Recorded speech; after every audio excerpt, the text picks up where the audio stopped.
रामकृष्ण हरी माऊली, कसे आहात? बरे आहात ना? माझा हरिपाठ बघता की नाही? माझा नाही, एकनाथांचा. असंच बोलले बरं, माझा नाही. एकनाथ महाराजांचे बोल आहेत हे तुमचे आमचे नाही. त्यांचा हरिपाठ आहे. कोणाचा? एकनाथ महाराजांचा. आणि हरिपाठ म्हणजे काय हो? हरिपाठ म्हणजे हरीला पाठ करणे. सोपं आहे, पण आयुष्यात येऊन एकदा तरी हे घेतलंच पाहिजे बरं का. हरिपाठ एकदा तरी ऐकलाच पाहिजे. आपल्याला वाचायला कंटाळा येतो ना, म्हणून हेडफोन लावून नुसतं ऐकायचं, आपलं आपण काम चालू ठेवायचं आणि एकदाच ऐका. कसा वाटतो हे पण कमेंटमध्ये सांगू शकता.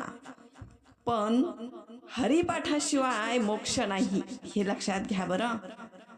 आवर्जून सांगत आहेत एकनाथ महाराज का बाबांनो,